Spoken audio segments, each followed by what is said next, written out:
Hola, ¿qué tal? Dios les bendiga. Es un gusto poder saludarles una vez más, su hermano y amigo Yair Pereira. Y este es Unicidad versus la Trinidad. No se olviden que también estamos por Facebook. Allá en Facebook aparecemos como Jair Pereira.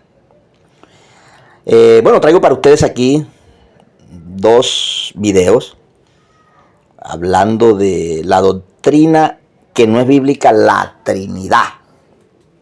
Porque la Trinidad es un dogma, ni siquiera es una doctrina, es un concepto, es un dogma. Una locura que cargan algunos en la cabeza y la quieren hacer pasar como bíblica, como si fuese bíblica, pero no es bíblica. Es un dogma. G.J. Ávila fue un reconocido pastor trinitario con unas enseñanzas bastante desatinadas. Y aquí hablando una más, un desatino más, la Trinidad. Vamos a escucharlo. Antes no te olvides comentar, compartir, no te olvides suscribirte. Puedes darle a la campanita para que te lleguen las notificaciones de cuando subimos contenido. Colabóranos para seguir creciendo como comunidad cristiana, porque somos una comunidad cristiana que nos encargamos de difundir, de expandir el evangelio original, el evangelio de Jesucristo, evangelio sin arandelas, a Jesucristo como Dios, como Señor y Salvador. No es una Trinidad, porque Jesucristo no es una Trinidad.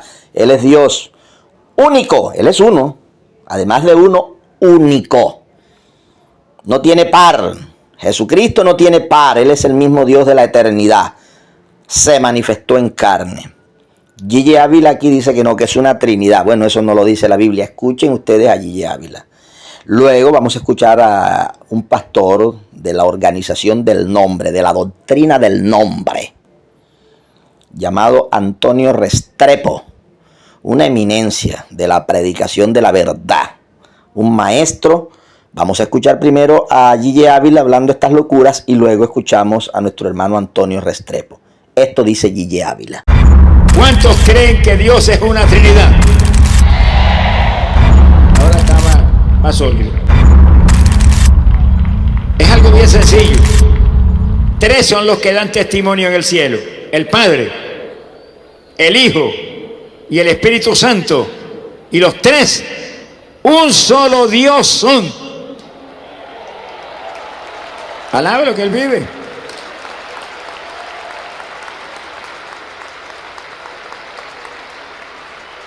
Cuando a Jesucristo, los discípulos que estaban con Él, le pidieron que los enseñara a orar, Jesús los enseñó. ¿Y qué fue lo que le enseñó? Le dijo: cuando oren, oren al Padre.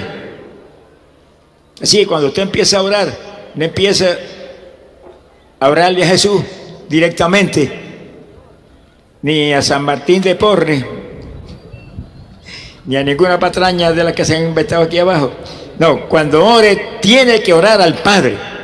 Ahora, Jesús dijo: pero lo que le pidan al Padre en mi nombre, yo lo haré.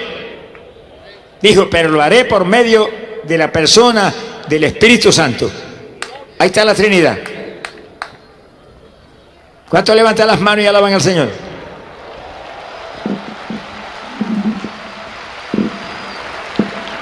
Alábalo. Dios vive en la alabanza. Cuando el pueblo alaba, se agiganta la bendición. Bendito sea el nombre de Jesucristo. ¡Ay, poder Jesús! Bendecido el nombre del Señor. La Biblia dice en forma clara que el hombre, cuando dice el hombre, pues la mujer está incluida en el asunto, no se vengan las damas a entristecer. La Biblia dice que el hombre fue creado a imagen y semejanza de Dios. ¿Cuántos creen eso? Es una verdad clara, hermosa. Creados, imagínense lo que somos nosotros. No somos cualquier cosa. Nos crearon a imagen y semejanza de Jesucristo, poniéndolo de una forma bien literal. Jesucristo tenía un cuerpo, como el que tenemos nosotros. Ahí ya usted ve algo igualito. Pero también dice la Biblia que nosotros tenemos un alma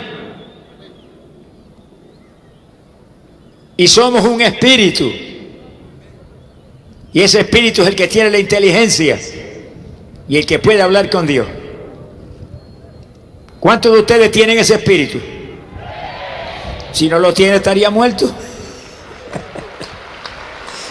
Ríase si puede. El hombre es un espíritu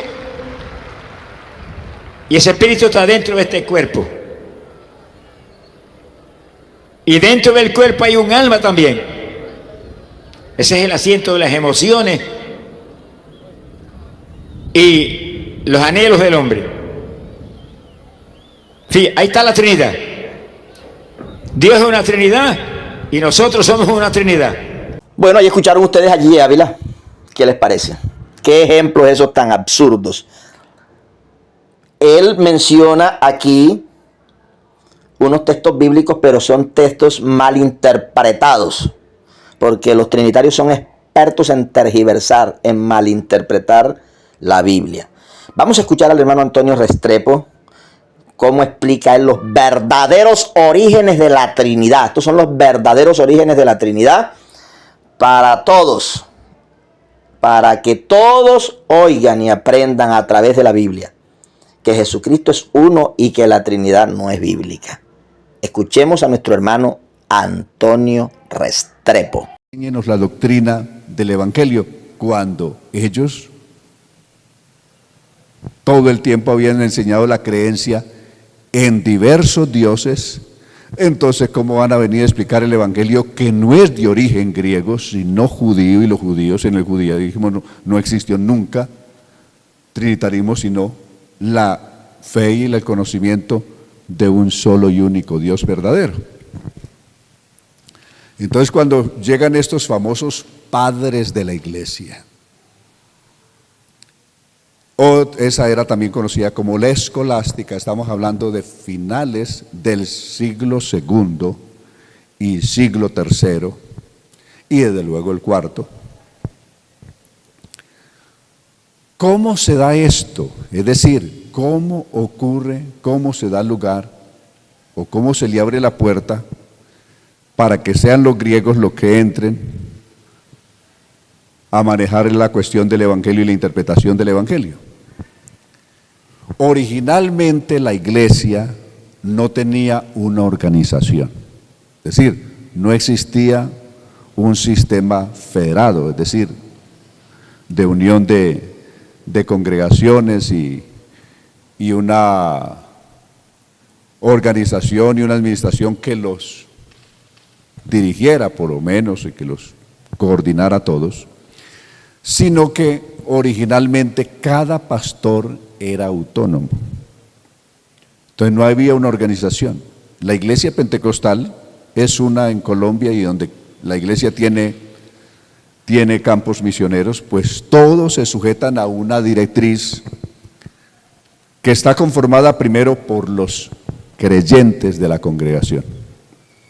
Esos creyentes de cada congregación tienen un pastor, ¿correcto? Y esos pastores a la vez conforman una asamblea. Y esa asamblea, que está compuesta por los pastores, en este momento en Colombia unos 5.300 pastores más o menos en Colombia, esos pastores eligen una directiva temporal, porque aquí no existen los cargos vitalicios, como existe en el papado, que eligen un papa hasta que se muera. No, aquí no hay cargos vitalicios. Aquí se nombra una directiva que la llamamos consistorio, y se nombra por 3 años, y se elige mediante un voto secreto. Es decir, es de libre elección y de libre remoción esa directiva. Pero mientras está en el periodo de sus 3 años, se respetan las decisiones que toma, en fin, ¿correcto?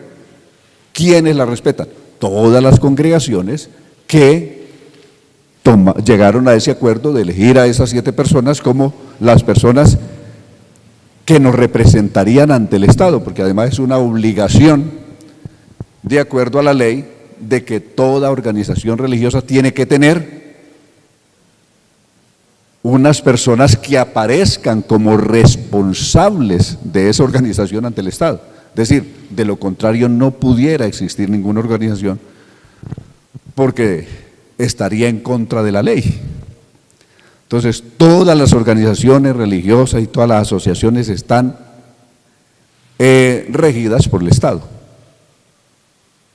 Y por lo tanto, toda organización que se nombre y toda asociación tiene que tener un representante legal a quien cualquier desorden o cualquier queja que haya contra la organización, el gobierno pueda llamarlo y decir: venga, por favor, ríndame cuentas aquí, ¿qué pasó?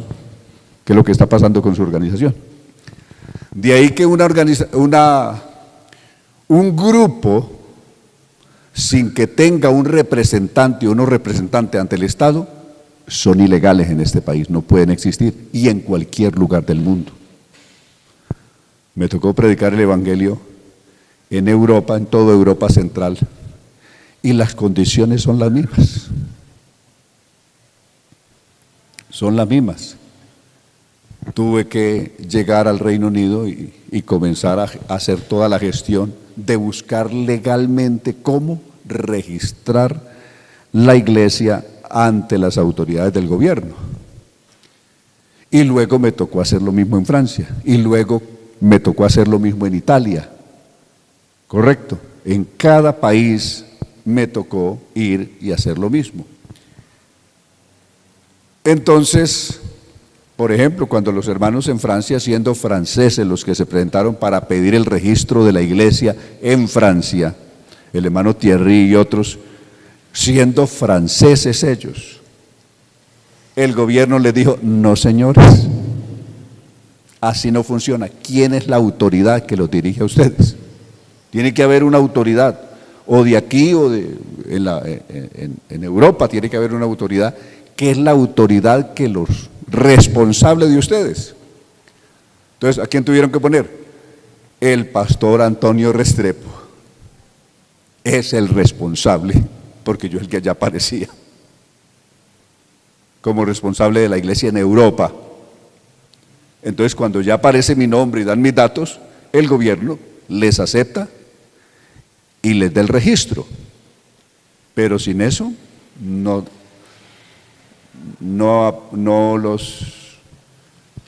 les dan el aval para existir como organización religiosa. Entonces, mire que eso no es un capricho hoy, pero en el primer siglo y en el segundo siglo no existía eso. Es decir, el Imperio Romano no le impuso a las organizaciones religiosas que tenían que tener un representante ante el gobierno, ¿no? El Imperio Romano, si bien de un lado era cruel y a veces los perseguía, de otro lado también era muy liberado y no exigió esto que hoy exigen los gobiernos. ¿Me he explicado? Entonces, por eso, cuando usted estudia, cuando a cualquiera de ustedes, como estudiosos de la Biblia y de la historia, estudian el origen del cristianismo, ¿qué van a encontrar? Van a encontrar el obispo de la iglesia en Jerusalén. La palabra obispo simplemente quiere decir pastor. Correcto. Fue un término que se acuñó de los griegos, pero realmente en hebreo era simplemente el pastor. Entonces, que el obispo de Jerusalén, que el obispo de Cesarea, que el obispo de Antioquía, que el obispo de Cartago, que el obispo de Roma, entre otros. ¿Qué era eso? Ese obispo de Jerusalén no tenía jurisdicción sobre el obispo de Cesarea, ni el de Cesarea tenía ninguna autonomía sobre el de Antioquía, o el de Antioquía sobre el de Alejandría, o el de Cartago, o el de Santiago. No, cada obispo era autoridad pero en su congregación local, por decir así, o en la ciudad donde estaba establecida esa iglesia. Entonces, es como decir hoy que el pastor de la Iglesia Central de Medellín es el obispo de Medellín, y la jurisdicción de él solamente sería sobre no todos los pastores que hay en Medellín, sino los que él haya sacado al ministerio, que hayan salido de su congregación local y él los haya posesionado en un sitio que corresponde a esa parroquia, es decir, a esa jurisdicción de ese obispo de Medellín. Como que aquí en Bello haya un pastor, en Bello Central, y el pastor de Bello Central tiene jurisdicción sobre los pastores que haya sacado la Iglesia Central de Bello. ¿Correcto? ¿Me explico eso? Hay 23, 24 congregaciones en Bello, en el municipio de Bello, no todas las ha sacado la Iglesia Central. No todas las ha sacado la Iglesia Central. Entonces, la Iglesia Central solamente tendría jurisdicción sobre las que hayan salido de aquí, de la central. Esa sería la jurisdicción del obispo de Bello Central. ¿Me he explicado eso? Pero ahí termina su jurisdicción y no existiría ninguna autoridad nacional ni internacional con jurisdicción aquí, porque ese obispo sería autónomo para tomar sus propias decisiones administrativas y doctrinales. ¿Correcto? Entonces, ¿cuándo se enreda el asunto? Cuando, mientras los primeros obispos que existieron en esos lugares fueron judíos, no había problema con la doctrina. Cuando ya esos obispos o pastores judíos fueron muriendo y se fueron reemplazando, las iglesias fueron reemplazando esa figura por pastores de origen griego, entonces esos ya venían con unas ideas distintas, porque venían con unas ideas del politeísmo o el panteísmo. ¿Ven cómo se dan las cosas? Entonces, por eso que el obispo de Alejandría,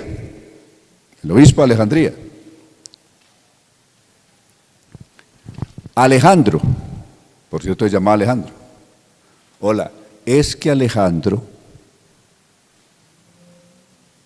ya estamos en el siglo IV, a principios del siglo IV, es que Alejandro, obispo principal de Alejandría, y Atanasio, que era como su secretario, es decir, su mano derecha, su cercano, un muchacho joven, pero muy elocuente para hablar, aunque la doctrina la tenía era Alejandro, que era el obispo de Alejandría en Egipto. Él era de origen griego, había antes sido un filósofo en las escuelas de filosofía griega. Los conceptos que él tenía respecto de Dios era de una pluralidad, porque en los griegos no existía la unicidad, sino una pluralidad de dioses. Entonces, ¿qué concepto tenía Alejandro? Que más o menos donde se origina todo lo que llegó a ser la Trinidad, se origina en Alejandro, en Alejandría. Él dijo, no puede ser un solo Dios. Y no podía ser un solo Dios porque él también había sido gnóstico antes de llegar a ser obispo. ¿Y qué creencia tenía el gnosticismo? Los gnósticos no aceptaban nunca, y nunca lo aceptaron ni aún hoy, de que Dios se hubiera podido manifestar en carne. ¿Por qué? ¿Por qué no creían que Dios se manifestaba en carne? Porque decían que la naturaleza humana es infinitamente corrompida y mala. Y no pudiera ser que el ser santo, puro, inmaculado como Dios, se fuese a meter en un cuerpo de una materia sucia y corrompida como es la materia humana. Entonces, por eso vino la idea del docetismo. Docetismo, graves en esa palabra que es clave ahí. Estos gnósticos son los que trajeron la idea del docetismo. ¿Qué quiere decir doceta? Quiere decir apariencia. Cristo, en principio, era el Dios verdadero, pero no vino en un cuerpo de carne y sangre. Él vino en un cuerpo aparente. María no dio a luz un niño real, sino que lo que salió de ella fue una apariencia. La gente que vio a Jesús no vieron un ser real, vieron una apariencia. Quien murió en la cruz del Calvario no fue un ser real, sino una apariencia. ¿Correcto? Entonces, esa doctrina de los gnósticos sí existía ya en los últimos años del apóstol Juan. Por eso Juan escribe repetidas veces que si alguno niega al Hijo, niega también al Padre. ¿Y quién es el anticristo? Él dijo, ¿quién es el anticristo? Aquel que niega que Jesucristo ha venido en carne y sangre, ese es anticristo. Y todo aquel que confiesa que Jesucristo ha venido en carne y sangre, el tal es de Dios. Esa es la exposición que Juan está haciendo en su primera carta, ¿correcto? Entonces, ¿por qué está hablando de eso? Porque estos docetas no creían que Dios se hubiera manifestado en un cuerpo real, sino en un cuerpo aparente. Entonces, luego, más adelante, como ellos mismos comenzaron a notar que eso tenía unas fallas, entonces viene la idea. Entonces, el Dios puro, santo, inmaculado, no se manifestó, sino que en el principio, por allá en la eternidad, Dios tuvo un hijo. Dios engendró un hijo por allá en la eternidad, antes de que existiera el tiempo, Dios engendró un hijo. Es decir, para no manifestarse Dios, porque sería contaminarse con algo tan sucio como la naturaleza humana. Entonces Dios tuvo un hijo, que es la doctrina que va a exponer Atanasio, que no era una doctrina de Atanasio, sino de Alejandro, que era su obispo principal, que a la vez el obispo de Alejandría en Egipto. Entonces, esa es la doctrina que expone Atanasio en el Concilio de Nicea del año 325. ¿Frente a cuál otras doctrinas, qué otras doctrinas habían? Entonces existía la famosa doctrina aria. En la historia se conoce como doctrina aria. El autor de esa doctrina era que inicialmente había estado en Antioquía y posteriormente había estado en Cartago, también en Egipto. También venía de una influencia griega. Ese es conocido como Arrios, pero su doctrina se conoce como la doctrina aria, es decir, se hace una especie de abreviatura y se conoce como la doctrina aria, correcto, de Arrios, y la doctrina se conoce como aria o ariana. ¿Cuál era la creencia que tenía Arrios? En el fondo eran muy parecidas. Note, Alejandro, en el principio, por allá antes del tiempo, Dios engendró un hijo. Lo engendró no se sabe en quién. Eso sí no pudieron nunca decir en quién lo engendró, porque engendrar es depositar en otro o en alguien. ¿Y en quién lo depositó? Para que hubiera un hijo en el cielo, en la eternidad tenía que haber una mamá en el cielo. Claro. La doctrina de Arrios para manejar una posición distinta a la de Alejandro, ¿qué hizo? No, Dios no engendró un hijo en la eternidad, sino que hizo una criatura. Hizo una criatura que es superior al hombre, pero es inferior a Dios. ¿Correcto? Y esa criatura que Dios creó es la que sí vino a este mundo en un cuerpo de carne y sangre. Y nació de María, y realmente sufrió, y realmente padeció, y realmente murió en la cruz del Calvario, no en un cuerpo aparente, sino en un cuerpo real. Pero era una criatura de Dios. No Dios, sino una criatura de Dios, que sigue siendo todavía la doctrina de la Watchtower hasta el día de hoy.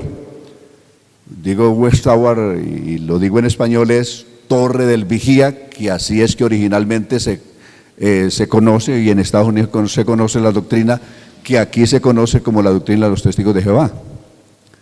Es decir, su verdadera doctrina, su verdadero nombre es Torre del Vigía, internacionalmente conocida como Watchtower, que es la traducción o es la forma como se pronuncia Torre del Vigía, Watchtower. Entonces, ellos, San Juan 1:1, en el principio era el Verbo era con Dios y el Verbo era un Dios, y lo ponen con minúscula, para decir que ese Dios fue que un día Jehová Dios en la eternidad tuvo dos hijos.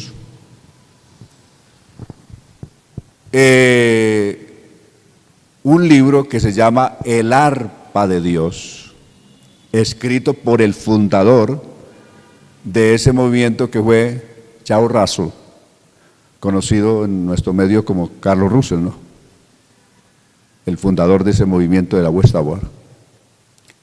Entonces el señor Charles Russell, en el artículo, en la página 400, artículo 145 de ese libro que se conoce como El Arpa de Dios, está escrito, él escribió: en el principio Jehová Dios tuvo dos hijos. Al uno lo llamó Jesús y al otro lo llamó Luzbel. Es decir, Luzbel o Satanás es hermano de Jesús. Correcto. Eso dice ahí el texto de la Watchtower. Cuando más adelante Jehová Dios quiso crear el mundo, entonces usó a Jesús como socio en la creación del mundo. Términos textuales: como socio en la creación del mundo. Y Luzbel, como no se vio incluido en ese trabajo, entonces se resintió y se volvió malo y se rebeló. Correcto. Y quedó convertido en el diablo. Entonces, así terminaron los dos hijos de Jehová Dios, separados y enemigos. Correcto. Pero dije que esa doctrina realmente de este señor Charles Russell tiene su origen en el arianismo, porque el arianismo era eso. Creían que Jesús simplemente era una criatura de Dios, una criatura del Padre, muy superior al hombre, pero inferior a Dios.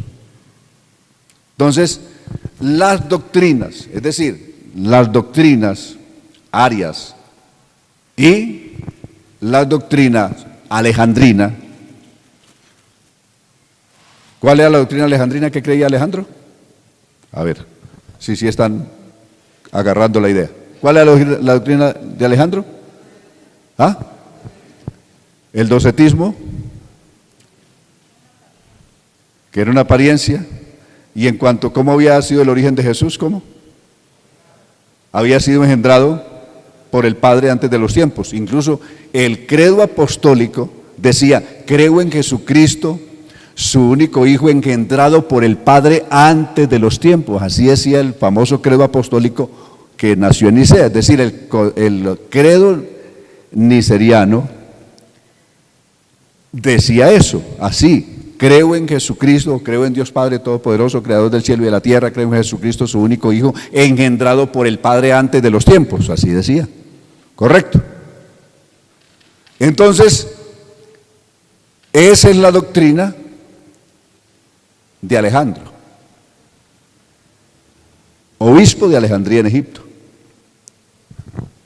¿Cuál es la doctrina de Ario, que también es obispo, por un tiempo también en Egipto, pero en Cartago, y también fue obispo en Antioquía, en lo que hoy es Turquía?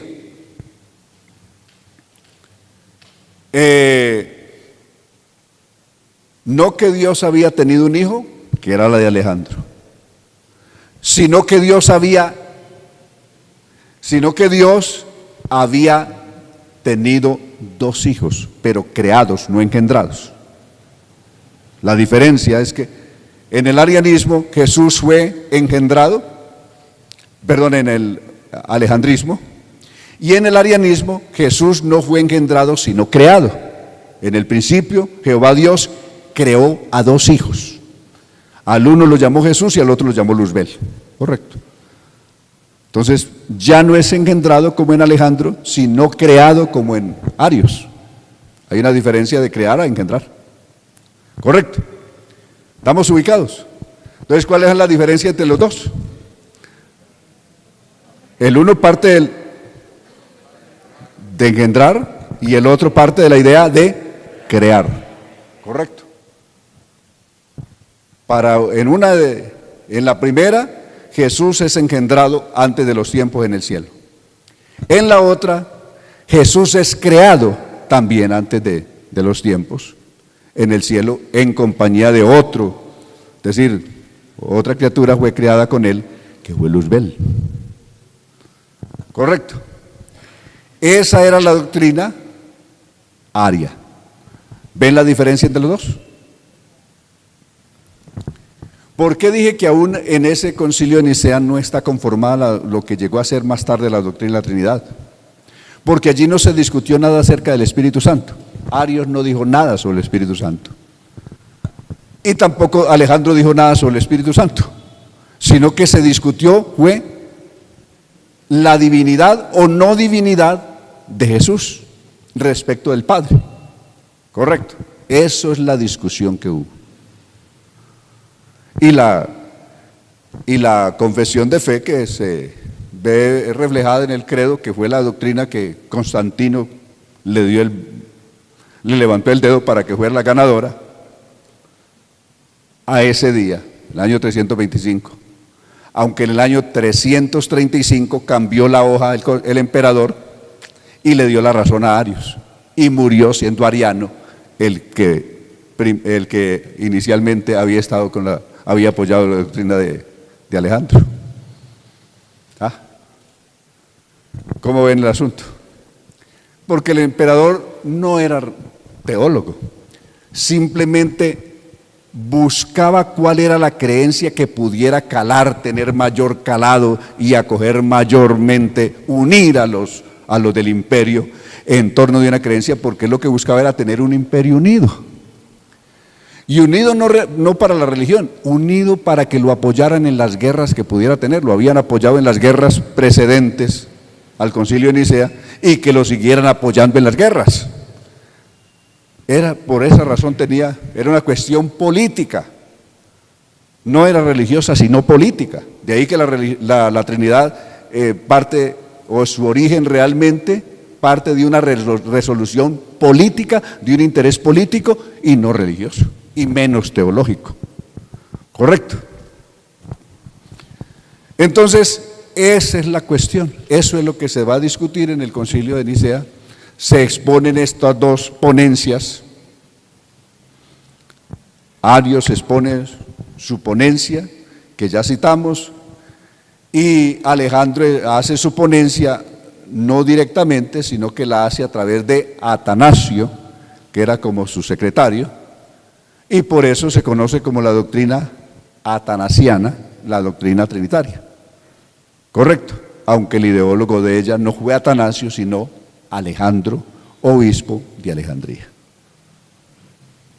Ese es el origen de la Trinidad.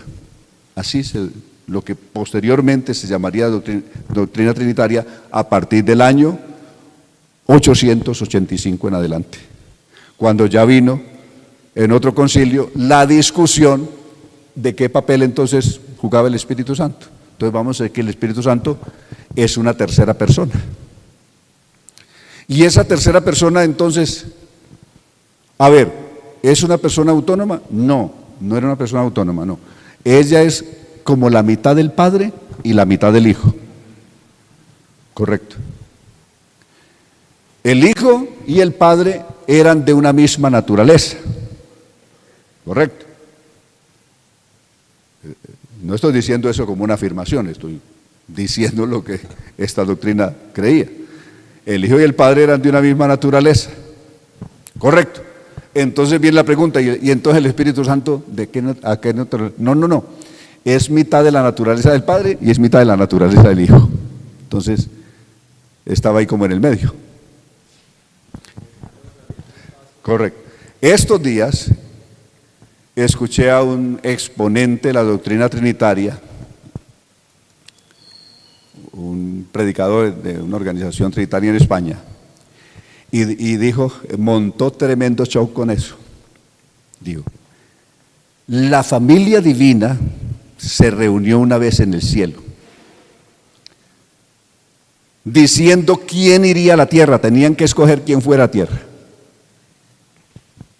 Y dice que se montó una discusión tan acalorada que estuvieron a punto de irse a los golpes, a puño limpio se iban a agarrar allá las tres personas.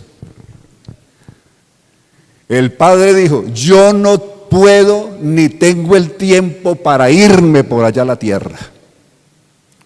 Y el Espíritu Santo le contestó, pues yo tampoco me voy. Y que en ese momento entró el Hijo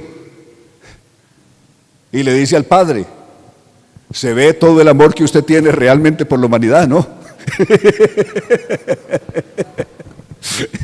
Y que lo increpó, pero enojado. Se ve todo el amor que usted tiene por la humanidad, que por alegar que está tan ocupado aquí, no es capaz de ir a la tierra. Y el Espíritu Santo dijo, yo tampoco tengo la obligación ni tengo la carga de ir por allá a esa tierra. Entonces que vaya el Hijo. Y que finalmente el Hijo, viendo que ni el Padre quería venir, ni el Espíritu Santo tampoco, dijo, pues entonces yo voy. Finalmente entonces yo voy. A mí sí me interesan y por lo tanto yo voy. Pero después de una discusión grande que estuvieron a punto de agarrarse a golpes. O sea, los exponentes de esta doctrina lo que exponen es un show que raya en la ridiculez. ¿Cómo va a ser posible una cosa de esas en Dios? ¿Ah? Pero no teniendo más argumentos tienen que montar cosas ridículas y hacer cosas como esas, que realmente suenan a esa show, pero eso en Dios suena ridículo, ¿correcto? Entonces, así ha nacido la famosa doctrina de la Trinidad. ¿Lo ven? De dos ponencias, opuestas las dos, por cuestiones políticas, el emperador le da la bala a una y descalifica a la otra. Sin embargo, hubo una tercera ponencia en el Concilio de Nicea, pero tenía la acusación de ser una doctrina que venía procedente de la ideología judía. Y para ese entonces, los romanos odiaban todo lo que fuera judío. ¿Por qué odiaban todo lo que fuera judío? ¿Por qué terminan odiando los romanos todo lo que fuera judío? Por una razón. A partir del año 36, es decir, pocos días después de muerto Jesús y resucitado, hubieron una cantidad de grupos en Israel que se rebelaron, entre ellos los herodianos, ¿correcto? También los esenios, unos que vivían en el desierto, a los que dicen que perteneció Juan el Bautista. Por su vestimenta y por lo que lo identifica, así se vestían los esenios. Y también los cananitas, que eran otro grupo políticos, eran grupos políticos. Herodianos eran los que seguían a Herodes el Grande y creían que había que levantarse otro como Herodes el Grande que peleara contra los romanos y lograra la independencia de Israel. Los esenios tenían la visión de un Mesías apocalíptico que apareciera del cielo cabalgando en caballos, en briosos corceles, un ejército como de ángeles viniendo del cielo, enfrentándose a los romanos, derrotando a los romanos y liberando a Israel y estableciendo el reino mesiánico en Israel. Es la cosmovisión que tenían religiosa los esenios, correcto, los creyentes que vivían en el desierto. Los cananitas buscaban la independencia de todo Canaán de los romanos. Recuerdan que entre los discípulos de Jesús hubo uno que pertenecía a ese grupo. ¿Cómo se llamó? Simón el Cananita. Correcto. Él había pertenecido a ese grupo que era un grupo rebelde. Correcto. Enemigo del imperio. Entonces, note que estos grupos poco a poco fueron causando revueltas y enfrentamientos con los romanos. Llegaron a fortalecerse en tanto que causaron muchas muertes a los romanos.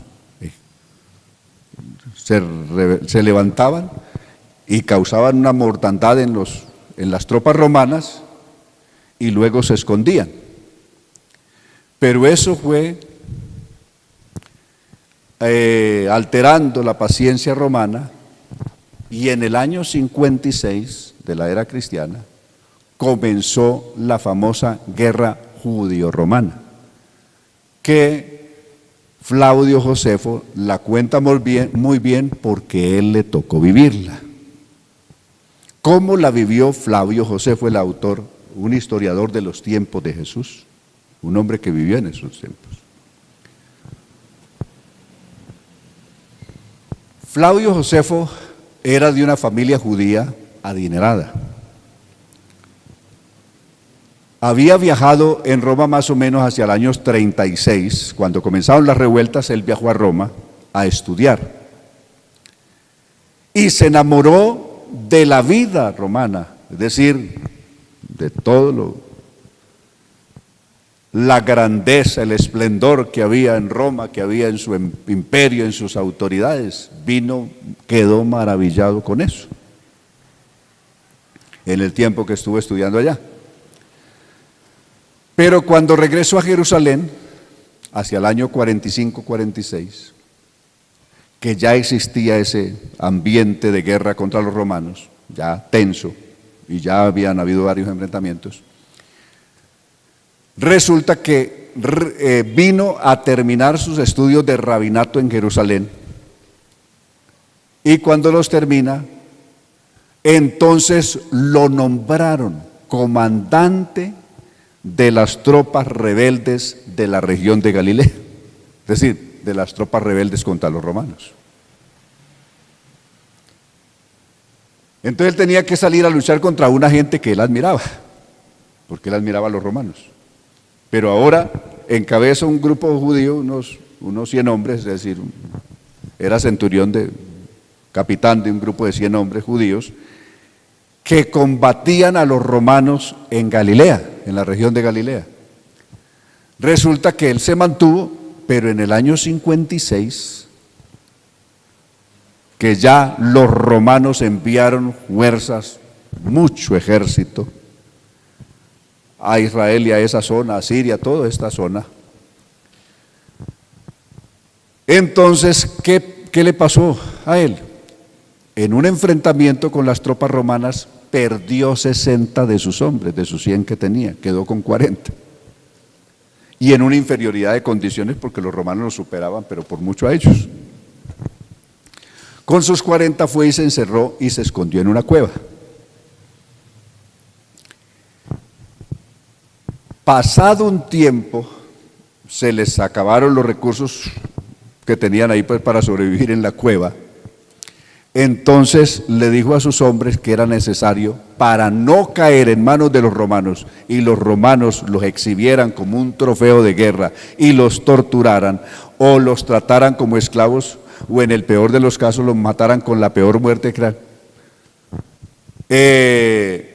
colgarlos en una cruz y empalarlos, es decir, hacerlos morir, ¿cómo? Empalándolos. ¿Saben lo que era empalar? Meter una lanza por el reto, hasta arriba.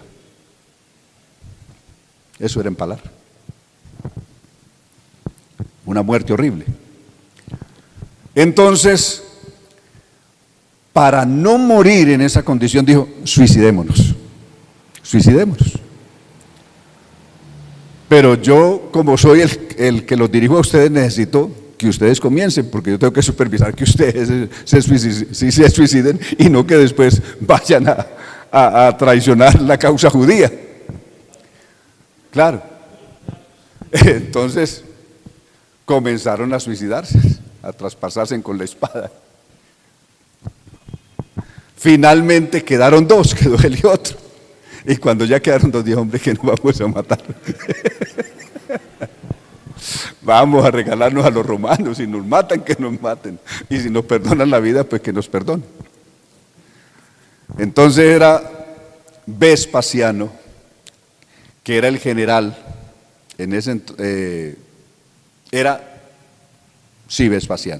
Domiciano, de la dinastía Octaviana. Venían de un emperador que se había llamado Octavio o César Augusto. Esa se conoce como la dinastía Octaviana. Y entonces va y se le presentan a las tropas, pero le dice a las tropas, vea, yo tengo una razón, no me pueden matar hasta no decirle al comandante, porque no era el emperador, sino que era el comandante de las tropas romanas, una razón que Dios le mandó. Soy portador de una razón que Dios le mandó.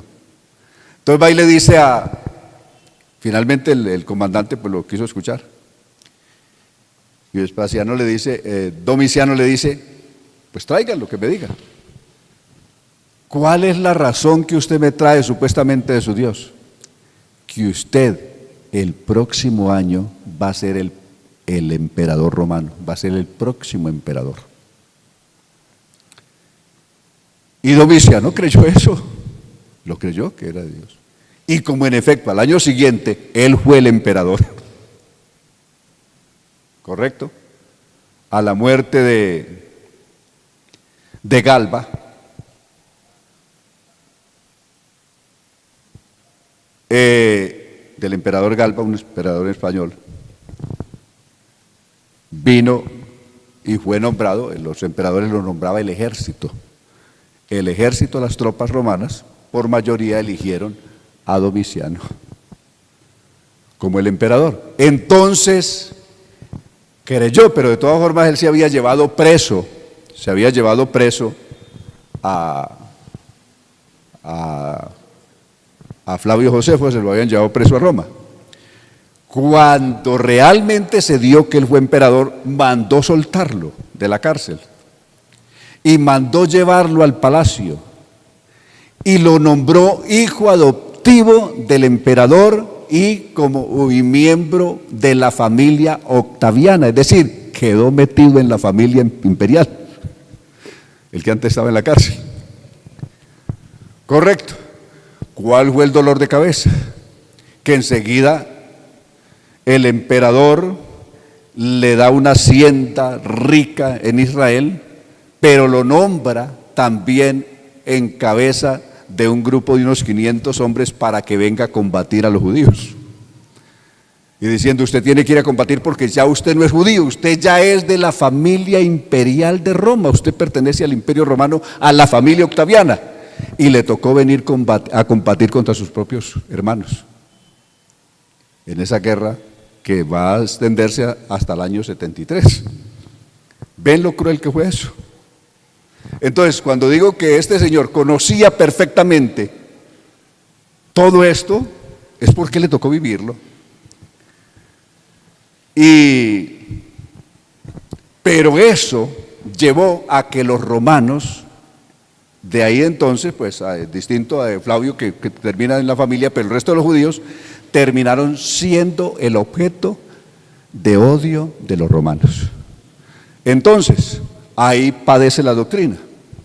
Viene la doctrina entonces de Noneto, por ejemplo, de Esparsas, por ejemplo, entre otros, que ellos confesaban la doctrina de la unicidad. ¿Qué decían ellos? Que Dios era único. Entonces,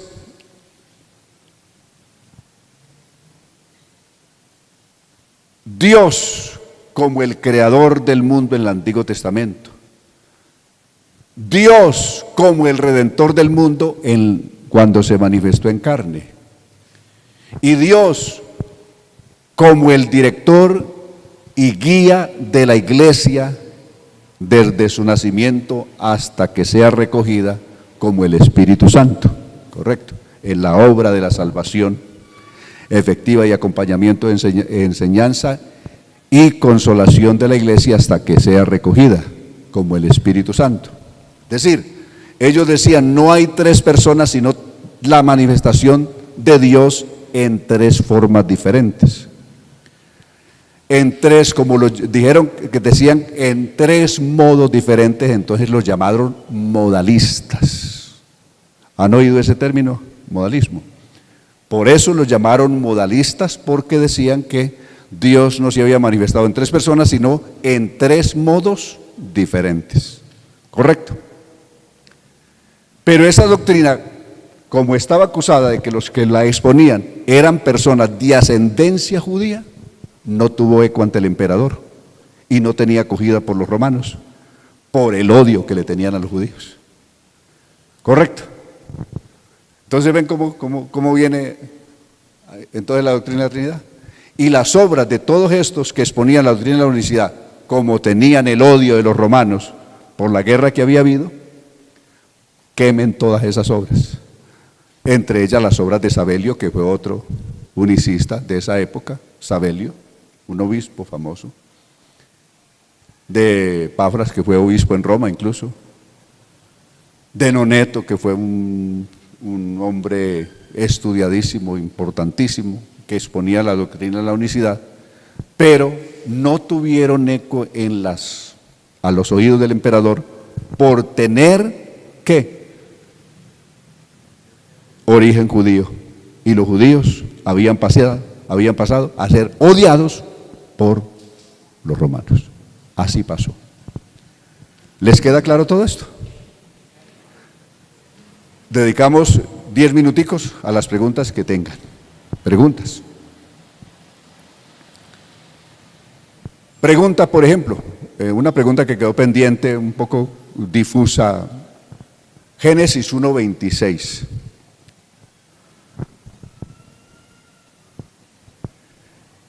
Dijo Dios, hagamos al hombre a nuestra imagen, según nuestra semejanza.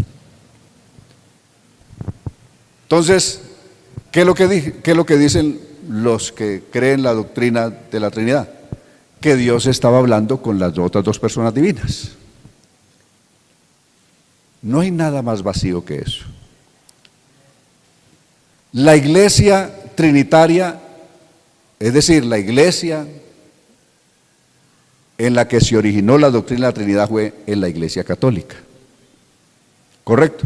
Por ello es la doctrina, es la iglesia trinitaria, la autora de esa doctrina. Todas las otras iglesias trinitarias que hay son hijas de ella, todas son hijas de ella.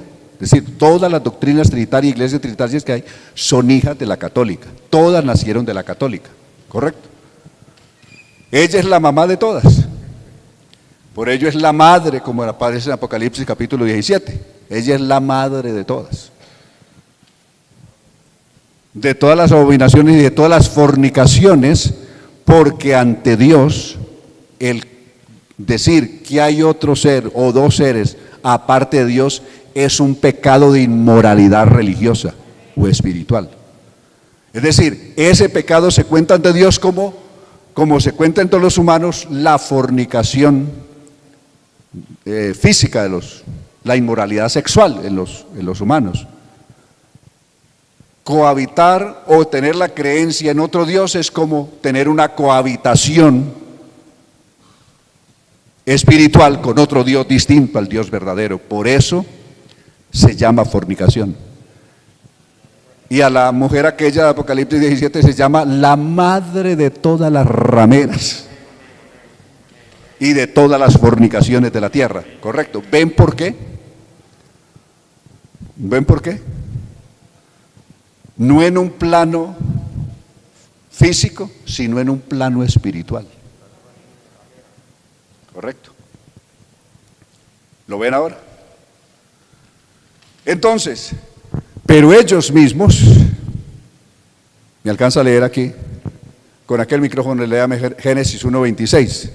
Esta Biblia, en el año 1968, hermano Fernando recuerda, Hola. vino la visita por primera vez de un Papa a Colombia, que fue la venida de Giovanni Montini, conocido como Pablo VI, correcto, año 68, vino este caballero a Colombia, a Bogotá, y para esa ocasión imprimieron una Biblia, es decir, la Iglesia Católica imprimió una Biblia, y esa Biblia dice en Génesis 1:26, ¿cómo dice? Díjose entonces Dios, hagamos al hombre a nuestra imagen y a nuestra semejanza. ¿Qué es díjose? ¿Les dijo a otros o se dijo él mismo? Se dijo él mismo, díjose. Lo está diciendo la Biblia, que pertenece a la mamá de la Trinidad. Correcto. Díjose entonces Dios. Esta Biblia que tengo aquí, esta, fue la primera Biblia que tuve yo, que llegó a mis manos, porque en mi tiempo era un pecado tener la Biblia y leerla peor. Se volvía masón o se volvía loco, en mi tiempo, ¿correcto? Entonces no nos daban acceso a la Biblia. Pero una señora que era madre de un cura, era la mamá de un cura, que fue profesor mío, un día por allá aparte me llamó la ancianita y me dijo, ¿usted le gusta mucho leer? Hace 30 años yo tengo un libro por ahí guardado que se llama la Biblia. Si quiere yo se lo regalo, pero que no vaya a saber mi hijo porque me meto en problemas con él, porque era cura. Y le dije, yo se la agradezco. Me la regaló. Claro que estaba muy desbaratadita, yo la hice empastar, hasta con mi nombre la pusieron ahí. Esta fue la primera Biblia que yo tuve. Y léame San Juan 1:1. Vea, San Juan 1:1, note. ¿Ustedes recuerdan cómo está traducido en la versión del 60? En el principio era el verbo era con Dios y el verbo era. Ese con originalmente siempre les he dicho que no existe. Pero esta Biblia que igualmente pertenece a la mamá de la doctrina de la Trinidad, a la Iglesia Católica, porque una Biblia católica, léala como dice San Juan 1:1. En el principio era el verbo, y el verbo estaba en Dios, y el verbo era Dios. No estaba con Dios, sino que el verbo estaba en Dios. Verso ¿Y el verbo 2. era quién? El verso 2 dice, Él estaba en el principio en Dios. Él estaba en el principio, es decir, la palabra estaba en. Antes de que la palabra mía salga, ¿dónde estaba la palabra? ¿En mí? ¿Correcto? Antes de que usted hable, la palabra que usted está pensando en hablar, en decir, ¿dónde está? ¿Está al lado suyo o está en usted? ¿Ah? Está en usted. ¿Quieren que le lea algo otros testigos de estos? ¿Ah? ¿Les interesa? Lea el verso 5 de Judas. Lea el verso 5 de Judas. Estoy con las mismas fuentes de ellos, porque como dijo David, no existe una mejor espada que la de Goliat, porque le dicen, David está sin espada y necesita una espada. Y el sacerdote le dice, la única espada que hay por aquí es la espada de Goliat. Y él dijo, no existe una mejor espada que la del enemigo. Es decir, para David la mejor espada era la del enemigo. Pues para nosotros la mejor espada, hablando en cuestión de Biblias, es la misma de ellos. San Juan 17:5. San Juan 17:5. Note que en la versión normal de la versión del 60 dice, ahora pues Padre, glorifícame tú al lado tuyo con aquella gloria que tuve yo contigo antes que el mundo fuese. Ese con y al lado, ¿cómo lo traduce ahí? 17:5 de Juan. San Juan 17:5. 17:5 y luego Judas 5. Ok. Verso 5.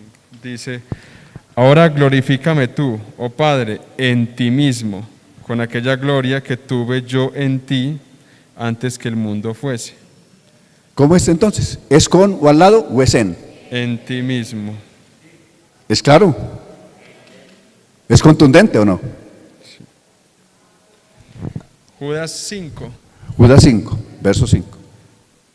Dice, sobre lo cual quiero haceros memoria, puesto que fuisteis ya instruidos en todas estas cosas, que, habiendo Jesús sacado a salvo al pueblo de la tierra de Egipto, destruyó después a los que fueron incrédulos. Y a los ¿Quién ángeles. sacó? ¿Quién sacó al pueblo de la tierra de Egipto? Uno va allá y dice que fue Jehová, ¿correcto? Éxodo capítulo 3. Pero realmente, ¿quién fue el que lo sacó? Jesús. Jesús.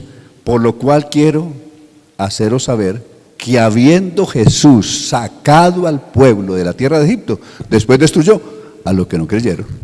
¿Quién sacó al pueblo de la tierra de Egipto? Realmente fue Jesús. ¿Queda claro? ¿Lo estamos leyendo de una Biblia protestante? No, de una Biblia. No, la Biblia de ellos. La Biblia católica es la que está diciendo eso. La Biblia católica dice eso. ¿Correcto? O sea, la Biblia que pertenece a la ideología trinitaria resulta ser más unicitaria que cualquiera otra. ¿Cómo le parece? ¿Ah? Pero note las deducciones que han hecho de Génesis 1:26. Paremos un momentico ahí. ¿Quieren que les saque la deducción que han hecho? Dice, Dios estaba hablando con los ángeles. Sí, era con los ángeles que le habla. Listo. No, Dios estaba hablando con las otras dos personas divinas. Listo. Dios estaba hablando con los pastores. Dios está hablando con la sabiduría. Todo eso son argumentos que caen en el vacío. Génesis 1:26, ¿cómo lo tradujo la versión de la Reina Valera purificada? Entonces dijo Dios, hágase el hombre, hágase. Lo mismo que dijo, hágase la luz. Lo mismo que dijo, hágase la expansión del cielo, en fin, esto, aquello, lo mismo. Es decir, usando el mismo término que se llama monarquiano. Es un monarca que habla. Entonces dijo Dios, sea la luz. Y fue la luz. Entonces dijo Dios, hágase el hombre. Y fue hecho el hombre. Igual. Ese es el término que se conoce como monarquiano, es decir, la autoridad de un monarca que está hablando, que está dando órdenes, y eso se cumple, correcto. Entonces, pero veamos, ahora viene, tomémoslo gramaticalmente, el tiempo. ¿En qué tiempo?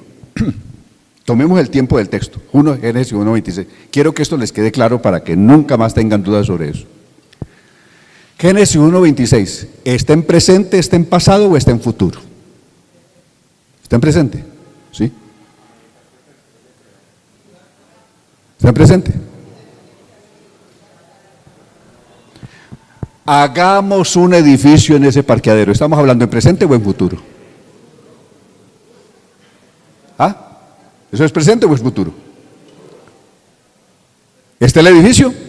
¿Con solo decir hagámoslo? ¿O es un proyecto? Cuando decimos hagamos, ¿es un presente o es un proyecto que está en el futuro? Hagamos esta cubierta nueva. ¿Es un presente o es un futuro? ¿Lo ven? Es cuestión de uno ubicarse en el tiempo. Preguntas.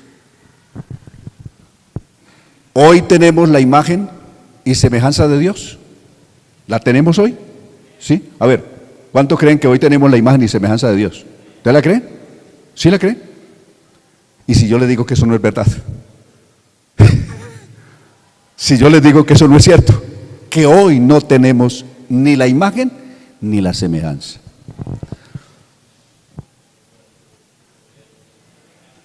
Ya el hermano está citando Primera de Juan capítulo 3. Primera de Juan capítulo 3.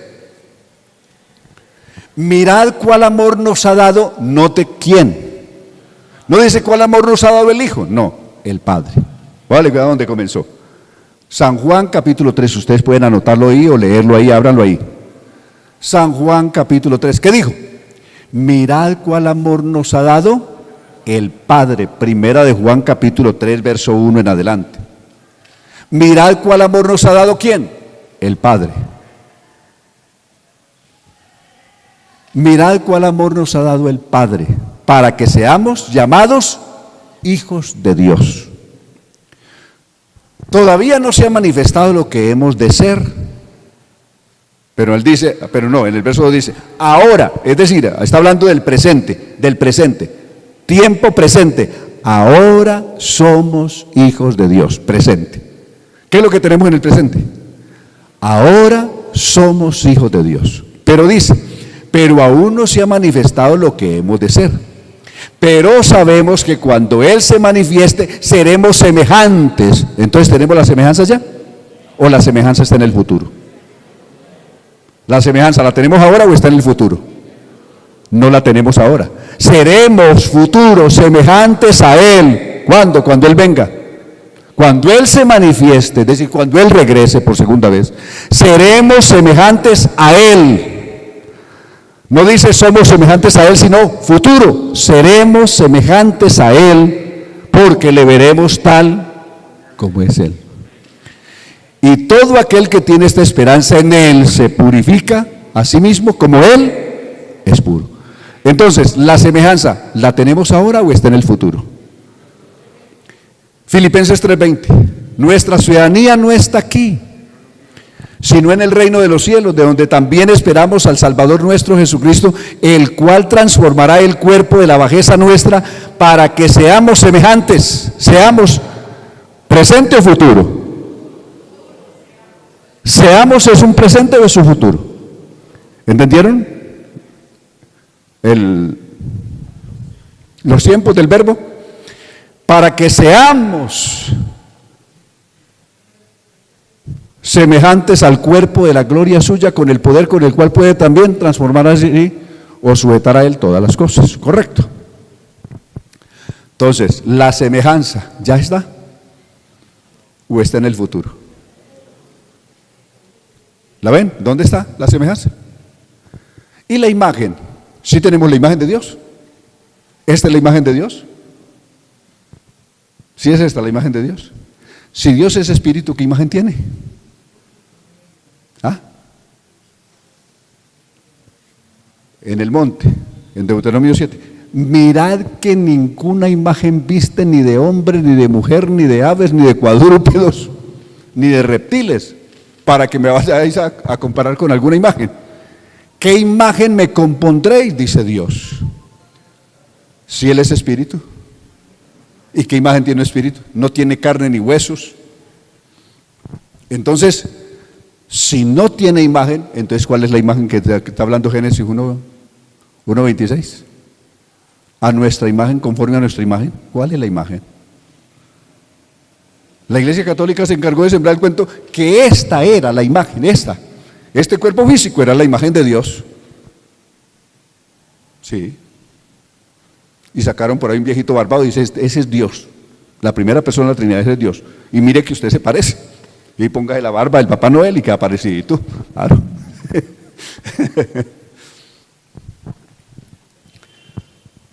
Correcto. Entonces, sí tenemos la imagen. Entonces estamos hablando de dos cosas en Génesis 1:26. La imagen y la semejanza. ¿Tenemos la semejanza? ¿O no? Ahora ven que no la tenemos. ¿Y la imagen? A ver, alguien que me lea 1 Corintios capítulo 15, verso 47, por favor. Del 47 en adelante.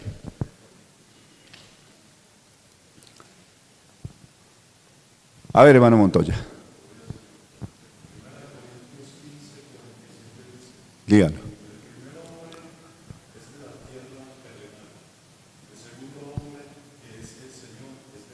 Correcto, siga. Sigue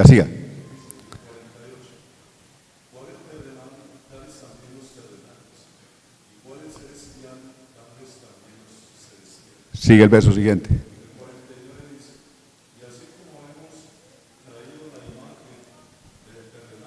Un momentico ahí, ¿qué imagen tenemos hasta aquí? ¿Cuál es la imagen que hemos traído hasta aquí? La del terrenal. Entonces la imagen del celestial, que es la de Dios, ¿la tenemos ahora o está en el futuro? Siga diciendo. Traeremos, es un futuro. Traeremos también la imagen del celestial. Ahora, ¿cuál es la imagen que tenemos? La del hombre terrenal, que es Adán. No tenemos la imagen de Dios. La imagen de Dios ¿está dónde? ¿En el presente o en el futuro? Así como hemos traído la imagen del terrenal, es la que hemos traído hasta aquí, traeremos futuro la imagen del celestial. Entonces ven, los que dicen que estaba hablando con las tres personas o con las dos personas distintas en Génesis 1:26, sí ve que lejos estaban de toda realidad. Y los que dicen que estaban hablando con los ángeles, o que estaba hablando con la iglesia, o que estaba hablando con los pastores, qué ridiculez. Ven que uno no tiene que interpretar la Biblia, solamente déjese guiar. La Biblia tiene su cauce, siga el cauce de la Biblia, y la Biblia dice cada cosa y pone cada cosa en su lugar. ¿Correcto? ¿Por qué la gente dice disparates? Porque no conocen la Biblia, porque leyeron un texto y ya saben que se saben toda la Biblia, y resulta que eso